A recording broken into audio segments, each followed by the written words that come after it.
you can basically redesign your data. And that's a fairly expensive, long-term type of proposition. That means building a whole new data center. That can mean doing things like, for example, Idris mentioned, creating the notion of a hot aisle and cold aisle and the like. But that takes a long time. You can also upgrade the hardware. And so with new hardware, the latest generation from IBM, Dell, Hewlett-Packard, and others, they're very much more energy efficient. But you don't have the money to swap out your whole inventory today. You have your hardware on a 3-year, 4-year lease, and so it economic sense to swap it out when you're buying a new one that was planned for buying. Or you can do it with software. And no surprise here, I am from the software company. And what basically we can offer you is the ability to wrap a green ribbon around your hardware environment to drive down the amount of hardware, the amount of data, but also the amount of, to be able to power manage what's left in it, but keep the same service level agreements. The beauty about this is that you can go in and basically have it work on your existing equipment, but also on your equipment. So you don't swap, you don't have to swap out the software as you bring in the new hardware. Rather than going through the individual slides for how to do this, what I like to do is go ahead to this slide that summarizes what kind of benefits did we see in Symantec IT using these type of disciplines. And what I can do is I can send this presentation to it and you can distribute it out, because it actually goes into some actual measurements done at real live customers, or if you do this, it's kind of savings that you'll get.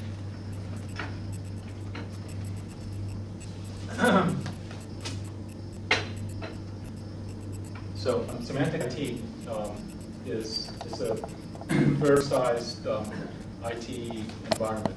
Symantec is a $6 billion US-based company. We have 18,000 employees, right?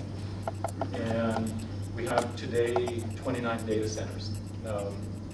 Some of those 29 data centers is a glorification because they're really just a closet with a couple of servers, but IT calls things. But we really have 2 large data centers where we run most of our work. One is based in Tucson, Arizona, and the second one is in California. It's in Mountain View. We pay, just to put it in perspective, we pay about $5 million US on electricity a year for powering those 2 data centers. So that's really significant money to do that. So one of the things that we did for last year is we went through and instituted a program that we called Eat Our Own Cookie.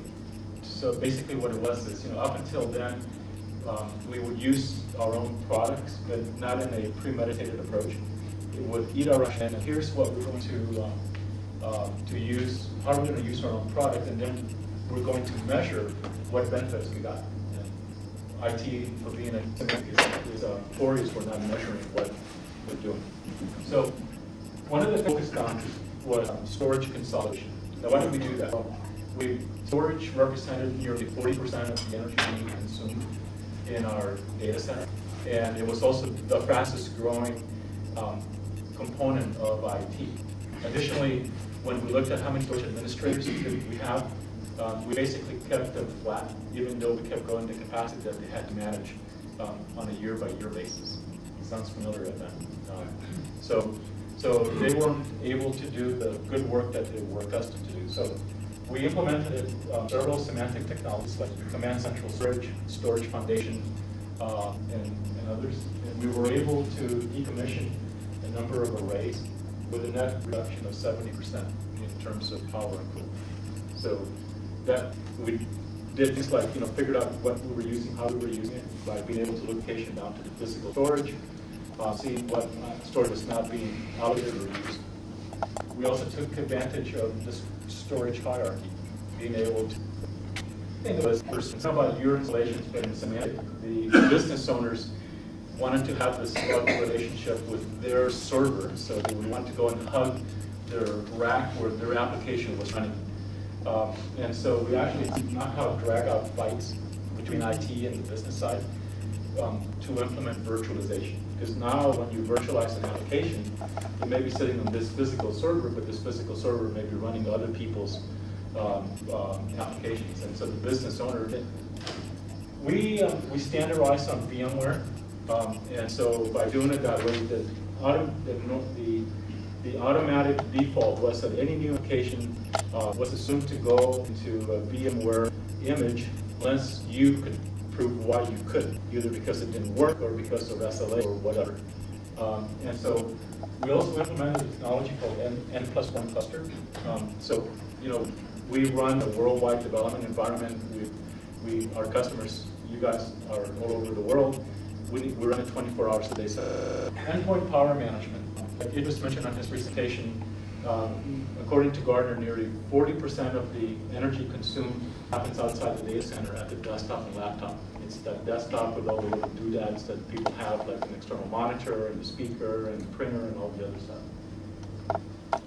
So we created essentially at IT with different management classes. So here's the management process for the developers. Here's the management class for the finance guys, and God knows what the sales guys did. And we did the type of policy that then got pushed out to all the people. Now, Symantec, like I mentioned, has 18,000 employees. We have 32,000 labs and desktops. The reason that we have more desktops, software developer usually has at least two. One is a Unix workstation to do their code, and one is a Windows to do their office work. So by putting out this endpoint power management, we were able to save $800,000 US a year. Being able to turn off the external monitors and put in machines to sleep. And then we went and implemented a scheme called deduplication for data. In other words, in your environment, how often do you see the same PowerPoint presentation being shipped around on Exchange multiple times? It's the same thing. So why not store one copy of it and put a pointer from it from wherever it's used? We saw savings of 60 to 400 to 1, depending on what type of environment. If you're talking about file and print servers versus email servers versus other type of environments. And so by doing it that way, we save a significant amount of needing distributed libraries and all that. Okay? Any questions on that? Why didn't you do all that sooner? That's always the good question. So part of it is technology. So we developed deduplication technology just about 2.5 years ago, 3 years ago. So even if we wanted to, we couldn't. In cases like in storage hearing, one of the big areas where we actually were able to save a lot was by using the new storage devices that are made, massive arrays of inactive drives. So from an Apple perspective, the data bill online, from a energy usage, a made device uses 1/64th the amount of power of the same capacity of a big EMC DMX array. But that's something that just got introduced. So partly process, it's partly technology. So let me leave off, because I'm getting dope here. Let me leave off with I believe, I'm a firm believer that you need to make informed decisions and look at the different options so that you can take the right activity. So we put together this ROI model that Symantec is more than happy to sit down with you. You notice that it's not a product-specific ROI model, but it allows you to be able to then do trade-off analysis. What happens if I do this? How much will that save me? How much will I save if I do that? You can make these types of, you can spin the different local parameters that are important. So like forecast it to go. Is it growing at 10%, 30%, whatever, pick the right percentage. You can choose how much of a time frame horizon you want to look at.